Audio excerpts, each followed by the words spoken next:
In this video, I will give you a short introduction to the use of dimension in Business Central by an example. So first of all, you could set up dimensions, and on the dimension you could define values. So for instance, on my project dimension, I will have dimension values, and for this scenario I will just make a new one. Let's call it 20 with whatever name we would like. So now I've made a new dimension value that I can reflect in my chart of accounts. And of course I just made it now, so I've posted nothing. So if I go into my chart of accounts like this, and I'm placing a filter on this dimension, filter totals by my project dimension with my dimension code 20.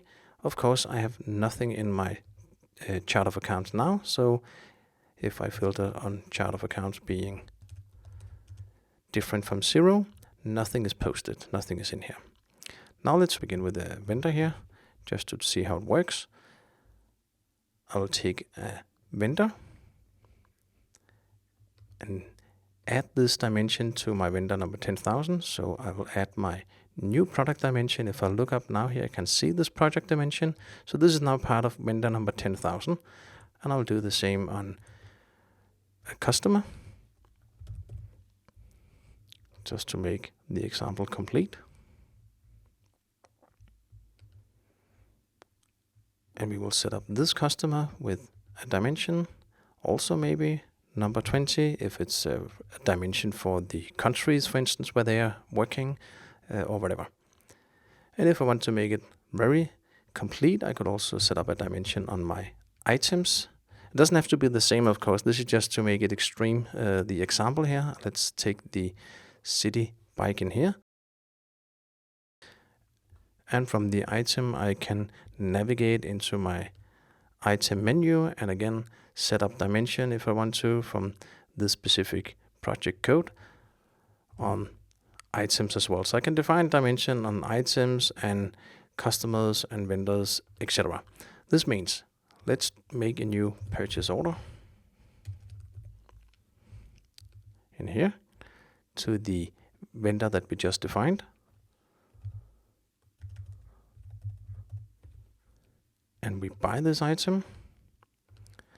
And to make sure I'm actually doing it correct now, I will buy it into another location that I believe it's not actually on, just to make sure. 100 of those. I need to enter my vendor invoice number.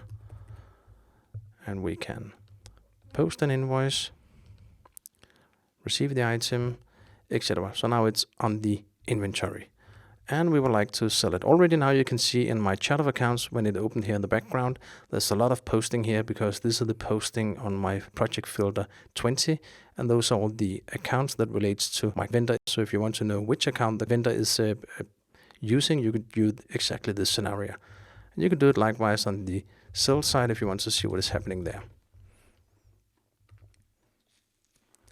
So I'll just create a new sales order to my customer.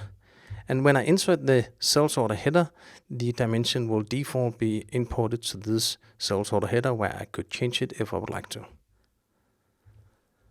And we will sell this item number on my location 2.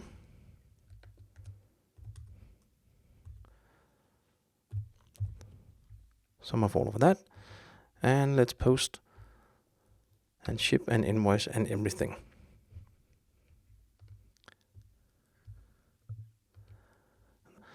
And again, now we have entries in my sales, in my cost, about my vendor, about my inventory for that item, all the way through the system, because this is the use of dimensions. So here you can filter by many different dimensions. It's very good to use for statistics. So this is how Dimensionally basically works, and you can add many dimensions to each document, so you can make this a multiple matrix of measuring.